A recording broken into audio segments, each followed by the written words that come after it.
Hola hermanos, ¿cómo están? Dios los bendiga muchísimo. Estamos muy contentos de compartir este tiempo con ustedes. Hoy nos toca hablar del capítulo 4 del libro de Romanos. Venimos predicando Romanos. Y solo para recordar algunas cosas que hemos dicho, es que vamos a mencionar que el Señor nos ha ofrecido su justicia para transformar a los culpables en inocentes y poder salvarlos. Ahora, ¿cómo es que un Dios justo, el Dios justo, el juez justo de toda la tierra, puede declarar inocente a un culpable? El otro día decíamos que el Evangelio resuelve este dilema, este misterio, diciéndonos que en realidad Dios no rebajó el nivel de su justicia, no rebajó la exigencia para que podamos aprobar, sino que Dios castigó con dureza el pecado sobre la vida de su Hijo Jesucristo. Y por él nosotros hoy podemos ser declarados inocentes. Ahora, somos revestidos de una justicia que no nos pertenece, que es de Dios, y que Él nos la va a otorgar por medio de la fe, Y la fe es simplemente extender las manos para tomar lo que Dios nos quiere dar. No hay mérito alguno en esto de creer. Y por esto, porque justamente nuestra salvación fue forjada sin nuestros méritos, es que el mayor enemigo que tenemos para poder venir al Señor llenos de fe es nuestro orgullo, nuestra soberbia. El otro día decíamos, ¿no? ¿Dónde queda la jactancia?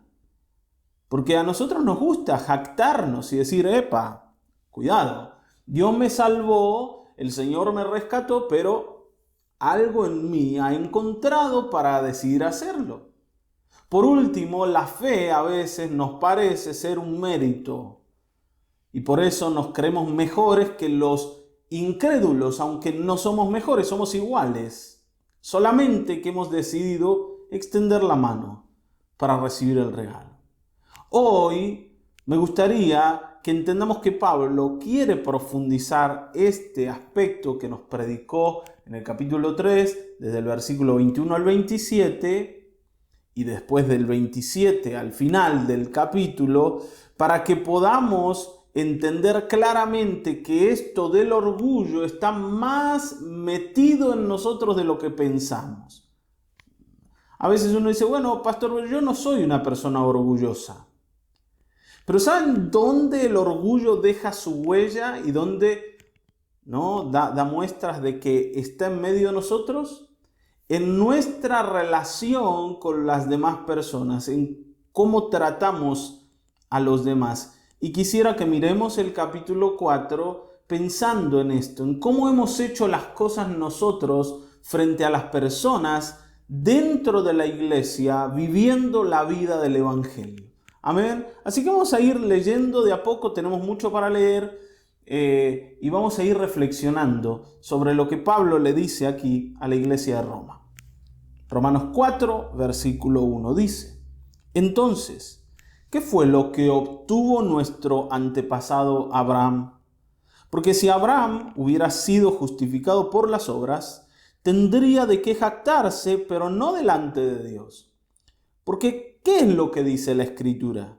Que Abraham le creyó a Dios y esto se le tomó en cuenta como justicia.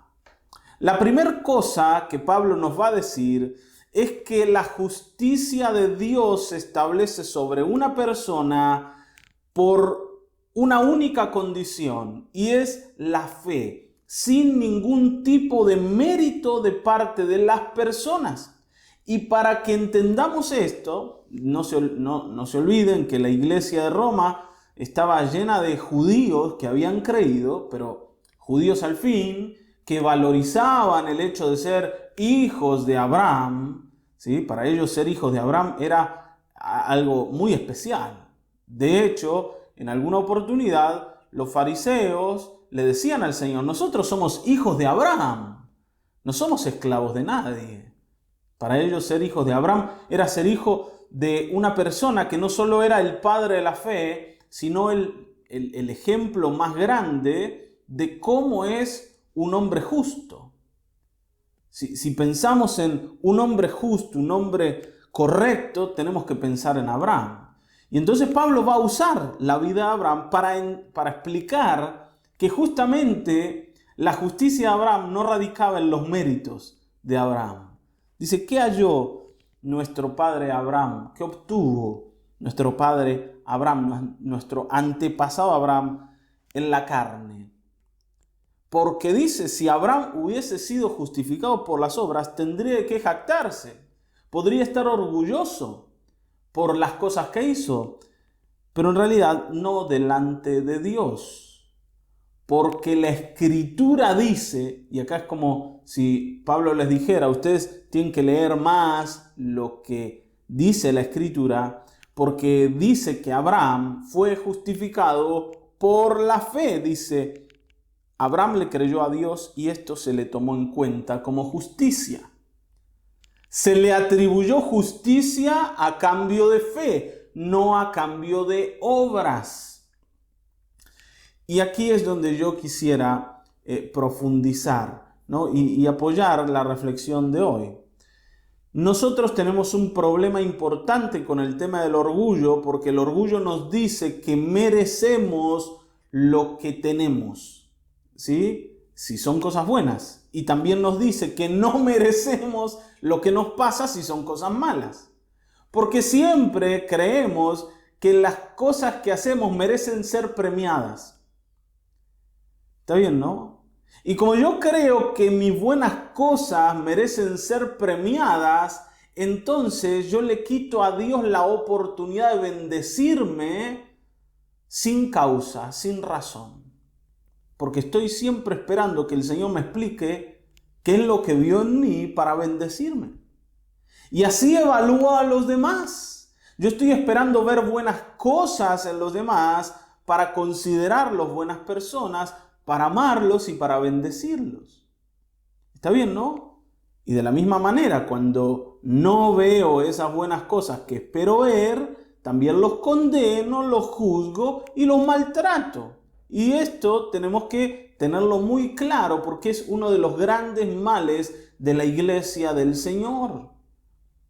Que nos hemos vuelto tan legalistas y hemos puesto la vara en un lugar en donde no debe estar, para juzgar a las personas por lo que hacen y no por lo que Dios dice de ellos. Y recuerden que aquí Pablo dice que en realidad el valor de Abraham no estaba en lo que Abraham hacía, sino en lo que Dios decía de Abraham. Porque dice que se le atribuyó justicia a cambio de fe, no a cambio de obras.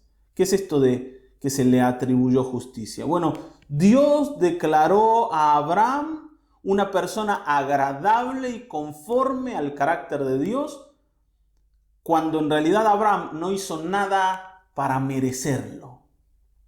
Y si Abraham no hizo nada para merecer eso, imagínense nosotros, tampoco hemos hecho nada. Entonces la pregunta que yo te hago, ¿no? Tomando esto que dice el pasaje, ¿por qué le exigís a los demás que hagan cosas para merecer tu amor o para merecer tu buena opinión? Yo no necesito exigirle a nadie nada, pero cuando la iglesia se vuelve una iglesia de exigencias, se cae de la gracia. Y nosotros tenemos que entender que nuestro Padre, el Padre de la fe, el que inició esta historia en la que venimos todos con Dios, la inició por fe, no por obras. Es más, dice, ahora bien, al que trabaja, su salario, no estoy leyendo el versículo 4, su salario no le es un regalo, sino algo que tiene merecido. Pero al que no trabaja, sino que cree en aquel que justifica al pecador, su fe se le toma en cuenta como justicia. Claro, esto lo mencionábamos el otro día. Si yo hago un trabajo y viene mi patrón con el sueldo y dice, tengo un regalo para vos, y me da el sueldo, yo le voy a decir, no, momentito, usted está equivocado. Yo trabajé por esto y por tanto esto no es un regalo, yo me lo gané. Hay dos maneras de obtener las cosas. o ganándose, ¿no?, el derecho de obtenerlas habiendo trabajado por ellas, o recibirlas de manos de alguien que no lo quiere dar. ¿Está bien? Y cuando yo lo recibo, yo no tengo mérito en esto. Es algo que otro me ha dado porque ha querido, pero yo no he hecho nada para recibirlo. Esto es lo que es un regalo. ¿Está bien, no? Esto es lo que es un regalo. Y la justicia de Dios es un regalo. Y nosotros que hemos sido bendecidos con los regalos de Dios, le estamos pidiendo a la gente que se gane nuestro amor. Y juzgamos a las personas como si tuviera que haber ganadores. Y entonces, buscando ganadores, encontramos también perdedores. Siempre que hay un ganador, hay un perdedor. Hermanos, si vivimos delante de Dios por gracia, ¿por qué estamos predicando con nuestro ejemplo, tal vez no con nuestras palabras, pero sí con nuestras acciones, una vida de ley, de leyes que cumplir? Donde vos tenés que ser, ¿no?, una persona que acata reglas. ¿Por qué te digo esto? Porque podemos explicar esto hablando de los judíos y hablando de la circuncisión y hablando de cómo ellos vivían a Abraham, pero me gustaría que hoy puedas relacionar esto que dice el pasaje con nuestra vida en la actualidad. Pero nosotros decimos, no, porque los judíos despreciaban a los gentiles, qué malos eran los judíos. Nosotros somos los gentiles, ¿no?, porque no somos judíos. Pero nosotros hacemos lo mismo, aunque no somos judíos, despreciamos a otros, también pensando en que nuestras cosas son valiosas y que el que no tiene lo que yo tengo no merece ser aceptado en la misma condición en la que yo estoy. Está bien, ¿no? La iglesia a mí me tienen que dar prioridad. ¿Por qué? Porque yo me lo he ganado.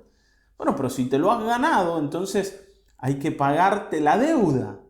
Y en Dios, en la vida con Dios, nada, nosotros lo recibimos como una deuda que Dios tiene con nosotros, sino como un regalo que Él nos da.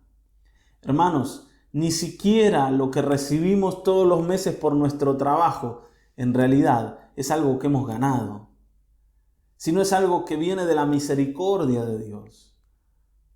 Es algo que viene de la misericordia de Dios. Él nos ha bendecido porque en realidad nosotros no merecemos esa bendición. Y por eso nos ha bendecido tanto. Y la bendición de Dios es tan grande porque es inmerecida. Si yo me la he ganado, bueno, en realidad el mérito, ¿dónde está? En mí. Cuando Dios me la regala, el mérito está en Él. Y recuerden algo aquí. Que cuando Dios llamó a Abraham, Abraham no era un hombre justo. ¿Está bien, no? Por eso dice que creyó Abraham a Dios y le fue contado por justicia, porque en realidad antes Abraham era un injusto, era un impío. Él vivía en la tierra de Ur, donde adoraba a otros dioses. Era un hombre pagano Abraham. Un hombre que un día oyó el llamado de Dios y decidió seguir a ese Dios que lo llamaba. Pero no hay méritos en Abraham. Simplemente hay una disposición especial para ir detrás del Dios que le dijo: Abraham, sal de tu tierra y de tu parentela y de la casa de tu padre a la tierra que te mostraré. Ese es el mérito de Abraham. Y luego, cuando Dios le prometió que le iba a dar descendencia y que esa descendencia iba a venir a través de un hijo de Abraham, o iba a comenzar con un hijo de Abraham, Abraham decidió creer. Pero Abraham no era alguien justo antes de creer. Los judíos pensaban que sí. Ustedes saben que hay muchos rabinos judíos que, hablando de Abraham, dicen que en realidad Abraham nunca pecó delante de Dios. Que Abraham estaba en una condición superior a la de cualquier otro hombre. Y en realidad no es así. No relata la Escritura la vida anterior de Abraham como para que nosotros digamos: mira, acá hay un error, ¿no? Acá hay un pecado, Pero Abraham era un hombre pecador. Y era un hombre impío, injusto. que fue justificado porque le creyó a Dios. Está bien, ¿no? Y no solo de Abraham va a hablar Pablo, va a hablar de David también. Fíjense, versículo 6 dice, David se refiere también a la felicidad del hombre a quien Dios atribuye justicia sin obras. Cuando dice, dichoso aquel cuyas iniquidades son perdonadas y cuyos pecados son cubiertos. Dichoso aquel a quien el Señor no inculpa de pecado. Este es el Salmo 32. Salmo 32. Y el Salmo 32 David lo escribe luego de haber pecado contra Urías, contra la vida de Urías. David tomó a la mujer de Urías, ¿sí? Cometió adulterio con ella, pero luego mandó a matar a Urías. Y David hizo esto de una manera terriblemente sanguinaria, porque ustedes saben que la carta de muerte de Urías la mandó por mano de Urías a Joab, el general del ejército, para decirle, ¿no? Urías no sabía lo que decía la carta, para decirle que mande a Urías a lo más recio de la batalla para que muera. Fíjense la crueldad de David, que mandó a Urías con su sentencia de muerte en la mano, sin saber este hombre que en realidad era la sentencia contra su vida. Él lo hacía por fidelidad al rey. Y David, ¿no es cierto?, con ese pecado detrás, pues nosotros siempre hablamos de el pecado del adulterio con Betsabé, ¿no? Como si el pecado sexual ese hubiese sido lo más grave. No, lo más grave fue lo que hizo después, que mató al marido. Y lo hizo de esta manera, sin ningún tipo de misericordia, con alguien totalmente fiel. Y a pesar de toda esta barbaridad, David dice esto, ¿no? Dichoso aquel cuyas iniquidades son perdonadas. Y Pablo dice que David le atribuye al hombre justicia sin obras. ¿Está bien, no? Cuando dice que David le atribuye, que David entiende que Dios le atribuye al hombre justicia sin obras. David dice esto. Dios justifica a las personas no por lo que ellas hacen, sino por la fe que ellas tienen.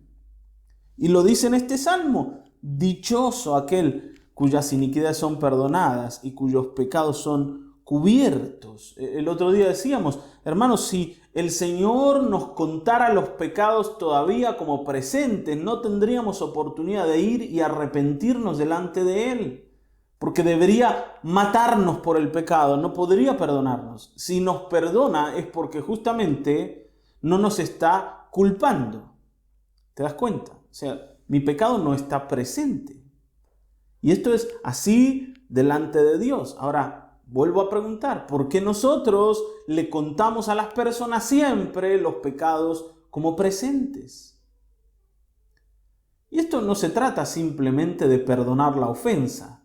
Se trata de con qué ojos miro a las personas, incluso antes de que me ofendan. Porque esto me va a pasar. Si yo espero recibir buenas cosas de los demás, o sea, leyes cumplidas, y ellos transgreden esas leyes que yo he puesto en medio, yo me voy a ofender y me voy a enojar. Pero el problema no es el enojo que surgió, el problema es ¿qué estoy esperando de las personas? ¿Qué estamos esperando en la iglesia de las personas? Nosotros los pastores, ¿qué esperamos de los hermanos? Ustedes como hermanos, ¿qué esperan de los demás hermanos y qué esperan de sus pastores? ¿Tratamos a las personas con misericordia, con gracia, aunque no lo merezcan? ¿No? Pues nosotros tampoco lo merecemos, pero ¿vieron? Uno siempre ve lo inmerecido del amor que uno le da al otro. Nunca ve lo inmerecido del amor que los demás nos dan a nosotros y que Dios nos ha dado a nosotros. Pero, ¿por qué tratamos con ley cuando nosotros hemos sido salvos por gracia? ¿Por qué le imponemos reglas a los demás?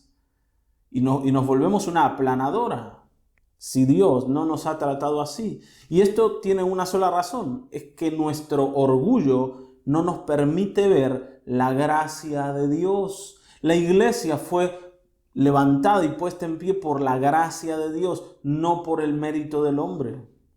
Por tanto, entre nosotros, los méritos no debieran ser tenidos en cuenta. Está bien, ¿no? Para aceptar o no aceptar al otro.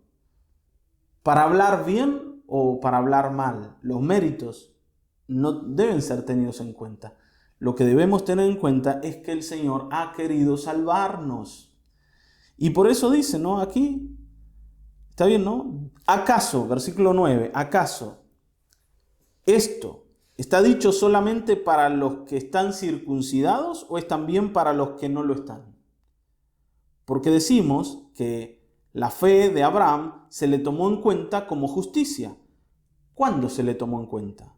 ¿Antes de ser circuncidado o después? Antes y no después. Y vuelve a hablar de Abraham, Pablo, ¿no? Habló de David, el rey más grande que tuvo Israel. Y ahora va a volver a Abraham. Y dice, ¿cuándo fue justificado Abraham? Cuando era, ¿no? ¿Después de la ley o antes? ¿Está bien, no?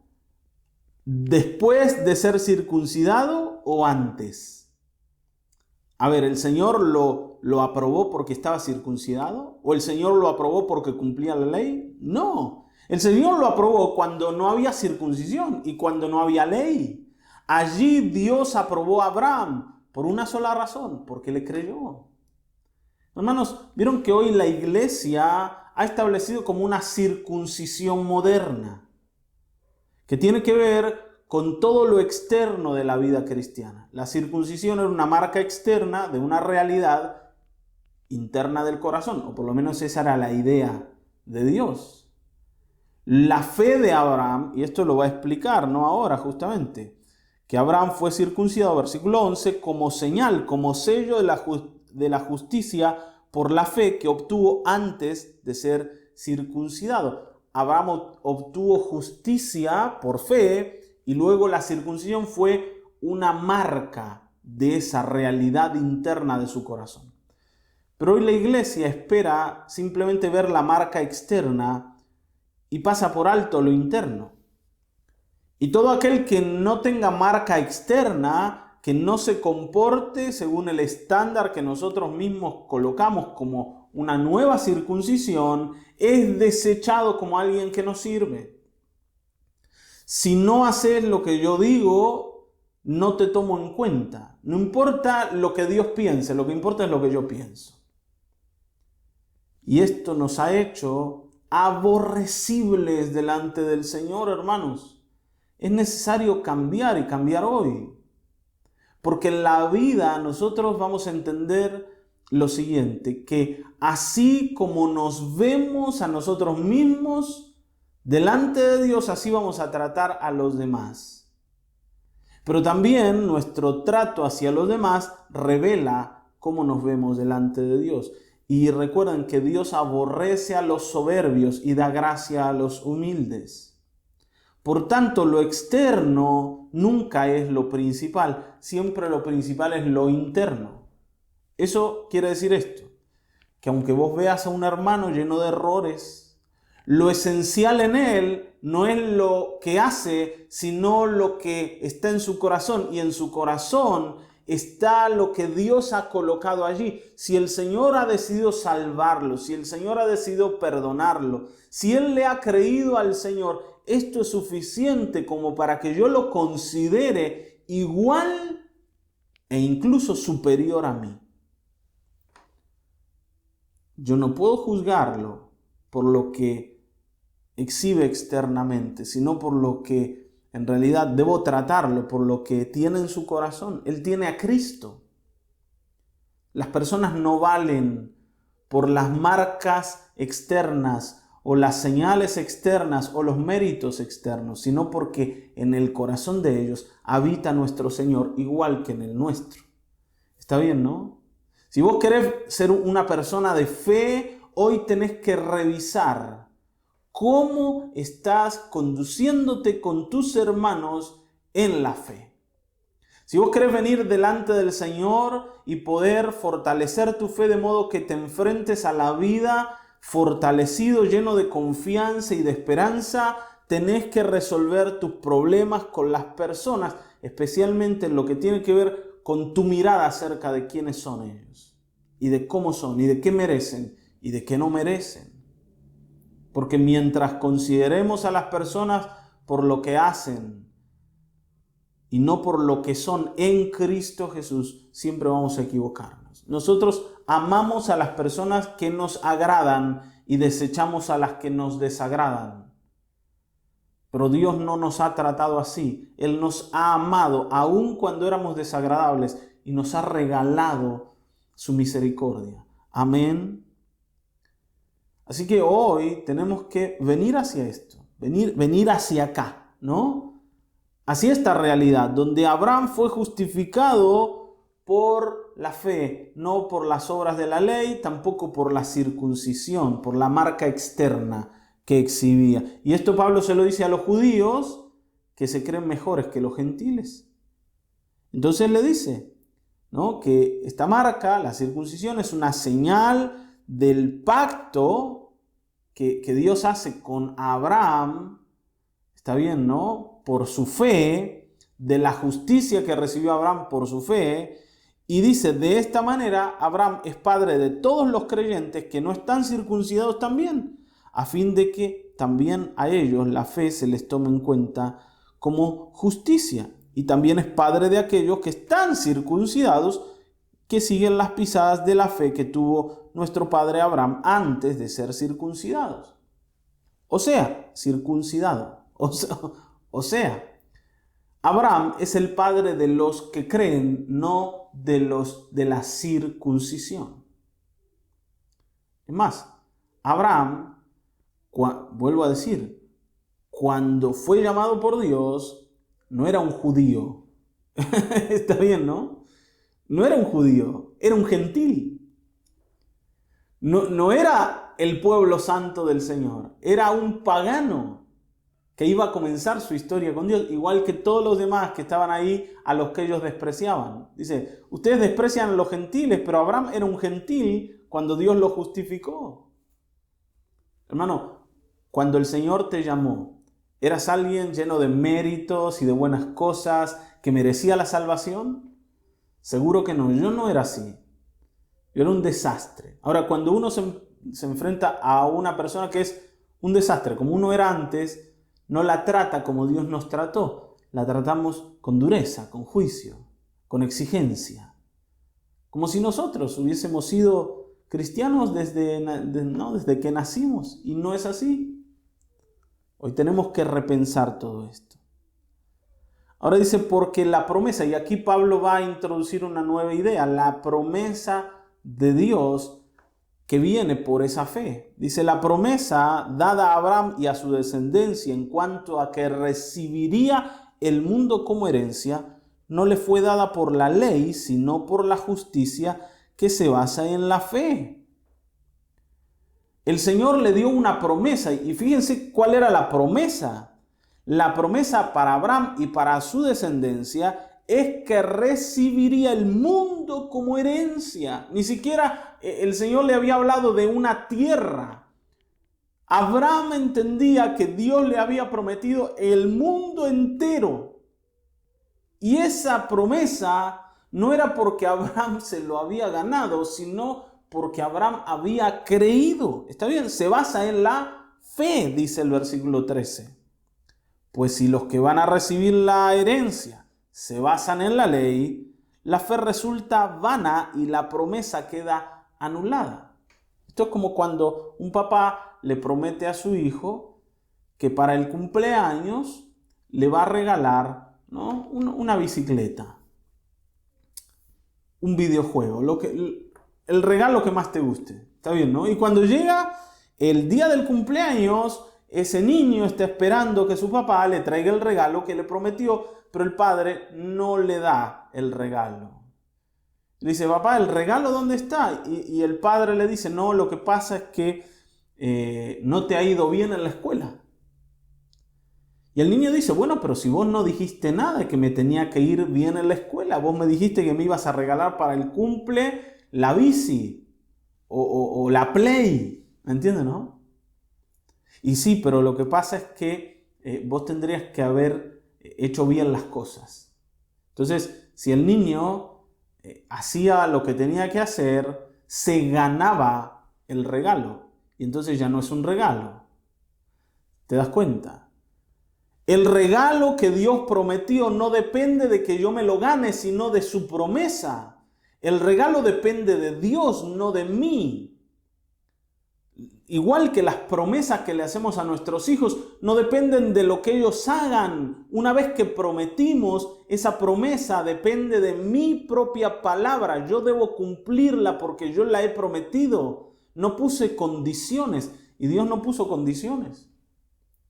¿Está bien, no? Ustedes ven condiciones cuando Dios le dice a Abraham, sal de tu tierra, ¿no? Y de tu parentela y de la casa de tu padre, a la tierra que te mostraré, ¿no? Y te bendeciré y engrandeceré tu nombre y serás bendición, ¿no? Y te haré una nación grande, ¿no? ¿Dónde están las condiciones?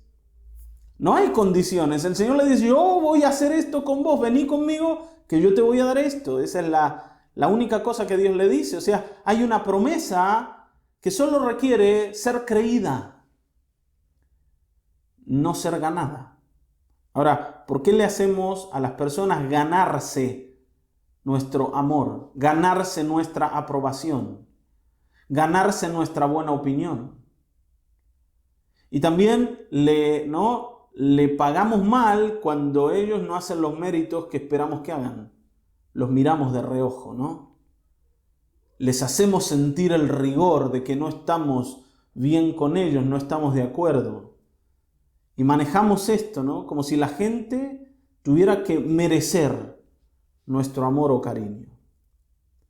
Las promesas de Dios no son por que alguien se las gane. Al contrario, dice, porque la ley produce castigo, pero donde no hay ley tampoco hay transgresión. Siempre que haya leyes, va a haber alguien castigado por esas leyes. Siempre va a haber alguien que las va a transgredir y vamos a tener que corregir. Ahora, tal vez vos digas, bueno, pero pastor, la ley es lo más justo. El que hace mal, que la pague. Pero hermanos, nosotros no vivimos en el reino, ¿no? Yo no vivo en el reino de Miguelito. Vivo en el reino del Señor. La iglesia es el reino del Señor, el reino de Dios, no el mío. Por tanto, tenemos que tratar a las personas como el Rey las trata, no como a nosotros se nos canta la gana. Y si el Señor ha corrido la ley para amarnos, porque justamente no quiere castigarnos y la ley lo va a empujar a Dios a castigar, ¿está bien, no? Y esto hablo de el trato con nosotros, porque ya hemos hablado de que el Señor ha castigado el pecado, pero no sobre mí, sino sobre Cristo. Y esto sigue siendo así hasta hoy. No fue así solamente, es así. El Señor hoy exhibe en el cielo las marcas de la muerte. Así que hoy yo también tengo que entender que las marcas del Señor en el cielo también son por mis hermanos y tengo que dejar de creer que ellos deben demostrar algo, cuando en realidad quien llevó sus pecados sobre su cuerpo fue el Señor. Los pecados de mis hermanos los llevó el Señor sobre su cuerpo. ¿Qué tengo yo para exigir? ¿Está bien, no? Por tanto, la promesa se recibe por fe para que sea por gracia, para que sea un regalo. La fe es funcional a la gracia, al regalo de Dios. Si hay un regalo, tiene que ser recibido por fe. No puede ser merecido. Un regalo que se merece no es regalo. A fin de que la promesa sea firme para toda su descendencia, tanto para los que son de la ley como para los que son de la fe de Abraham, el cual es Padre de todos nosotros, como está escrito, te he puesto por Padre de muchas naciones, y esto lo es delante de Dios a quien creyó, el cual da vida a los muertos y llama a las cosas que no existen como si existieran. Y fíjense esto, dice, ¿no? Para que la promesa, ¿no? Esto es por fe, para que la promesa sea firme para toda su descendencia. O sea, para que la promesa sea segura, Por eso es por fe. Y te lo explico. Cuando la promesa depende simplemente de que Dios quiere darla, todos aquellos que crean la van a poder recibir. Cuando la promesa o la herencia depende de mis méritos, hay que ver si las ganamos o no las ganamos. Hay que ver si la recibimos o no la recibimos. ¿Te das cuenta? Pero como depende de Dios, entonces esto es seguro para todos los que creen. No hay nadie que no vaya a alcanzar la promesa de Dios si cree. Hermanos, no hay forma de que nosotros perdamos la salvación si la tenemos, porque no depende de nosotros sino de Dios. Y esto es lo más maravilloso. La salvación depende de Dios, la justificación depende de Dios y el valor de las personas es el valor que Dios les da, no depende de lo que ellos son, de la misma manera que no depende de lo que nosotros somos. Y esto nos tiene que alegrar y nos tiene que poner en un lugar de gozo, de felicidad y de disfrute para con todos los de la familia de la fe. Hermanos, el Señor nos ha regalado el mundo, como decía Abraham, como creía Abraham. El Señor nos ha regalado el mundo. Dejemos de pelearnos, dejemos de castigarnos unos a otros. Vivamos en la alegría de las promesas de Dios cumplidas por la fe en nosotros a través de lo que Cristo hizo en la cruz del Calvario. ¿Está bien? Hermanos, podemos seguir. Dice que Abraham tuvo que superar límites, ¿sí? Abraham tuvo que superar límites, porque fíjense el versículo 18, contra toda esperanza, Abraham creyó para llegar a ser padre de muchas naciones conforme a lo que se le había dicho, así será tu descendencia. Además, su fe no flaqueó al considerar su cuerpo, que estaba ya como muerto, pues tenía ya casi 100 años, o la esterilidad de la matriz de Sara. Tampoco dudó por incredulidad de la promesa de Dios, sino que se fortaleció en la fe y dio gloria a Dios, plenamente convencido de que Dios también era poderoso para hacer todo lo que le había prometido. La fe descansa en la confiabilidad de Dios. ¿Está bien, no? La fe descansa en la confiabilidad de Dios. Es Dios el que respalda sus promesas. Y nosotros no creemos en otra cosa, sino en la firmeza que Dios tiene para decir lo que dice. Cuando Abraham se miraba a sí mismo, se veía débil, porque lo era, porque era débil. Y cuando miraba a la viejita Sara, también decía, bueno, la verdad es que mucha esperanza no me da esta mujer de que podamos tener un hijo.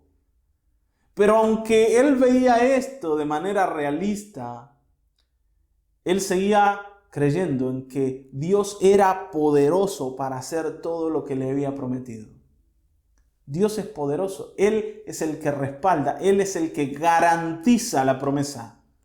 Y Él es el que está en medio de nosotros para decirnos, tenés que amar a tus hermanos y nunca que hagas lo que debes hacer, esto de amar y de confiar y de dar oportunidades, vas a ser defraudado. No porque ellos te puedan responder al amor que das, sino porque yo soy el que garantiza que nunca que hagas esto de amar, de confiar, de dar nuevas oportunidades, de tratar a los demás bien aunque no se lo merezcan, entre comillas, aunque te hayan maltratado. Siempre que hagas esto vas a ser bien pagado, porque es Dios el que está en medio de nosotros, así como es Dios el que garantiza sus promesas.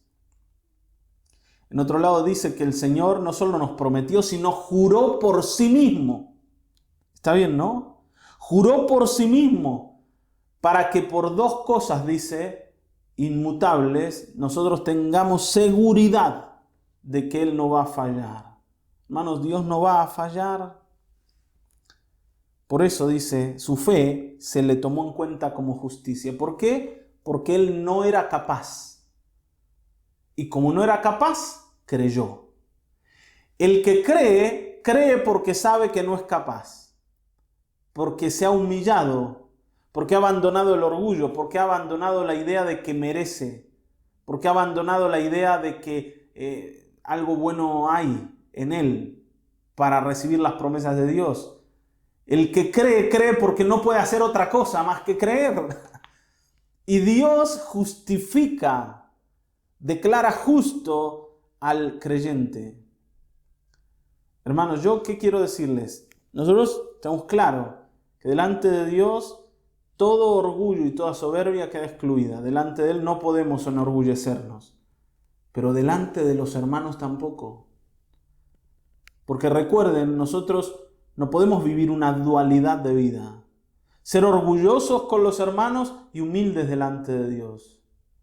Si yo soy orgulloso con los demás, voy a ser orgulloso delante del trono y por tanto el Señor no va a justificarme en mi orgullo y soberbia, sino va a tener que castigarme hasta que yo entienda que debo humillarme delante de Él. ¿Por qué David no fue condenado? ¿Por qué David no fue eliminado por Dios después de lo que hizo?